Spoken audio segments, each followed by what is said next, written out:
Assalamualaikum warahmatullahi wabarakatuh.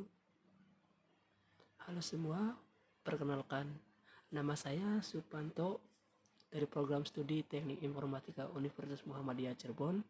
Hari ini saya ingin berbagi sedikit pengalaman saya selama mengikuti mata kuliah pemrograman berbasis objek lanjut atau yang biasa kita sebut PBO lanjutan. Awalnya saya mengenal berbagai struktur data dalam Python, mulai dari list, tuple, set, sampai dictionary. Waktu itu saya mulai penasaran, kalau saya bikin aplikasi data siswa, kelas, dan mata pelajaran, bisa nggak ya pakai semua itu? Ternyata bisa banget. Akhirnya saya coba buat pemrograman kecil untuk menyimpan data, mengelola data kelas, dan siswa.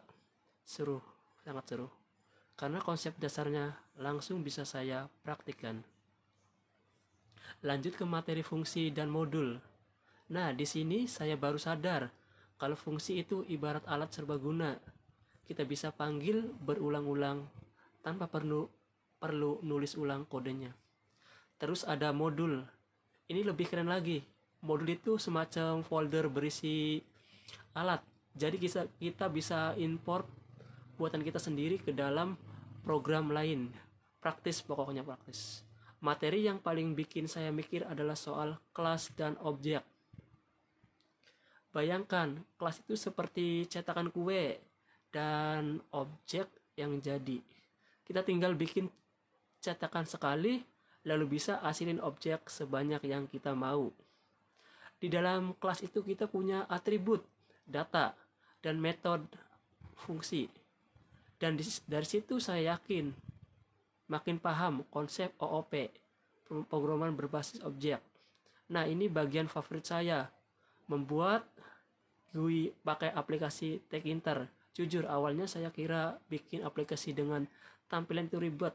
Tapi setelah dikenalkan dengan Tkinter, ternyata bisa langsung bikin jendela, tombol, label, input text, semuanya lewat Python, tanpa harus install apa-apa lagi.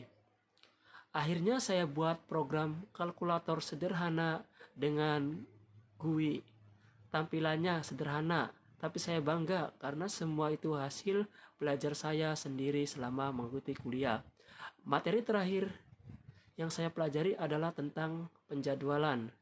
Walaupun agak kompleks, tapi tetap menarik karena kita belajar cara mengatur, memproses, dan dalam waktu pemrograman. Dari semua materi yang saya pelajari, saya merasa belajar Python itu menyenangkan. Bahasanya mirip bahasa manusia, jadi lebih mudah dipahami. Dan selama kurang lebih 4 bulan, saya merasa banyak berkembang. Dari yang belum tahu apa-apa, sekarang sudah bisa bikin aplikasi sederhana. Itu tadi cerita saya tentang perjalanan belajar di mata kuliah PBO lanjutan. Terima kasih untuk dosen Pak Freddy dan teman-teman semua. Kurang lebihnya, wassalamualaikum warahmatullahi wabarakatuh.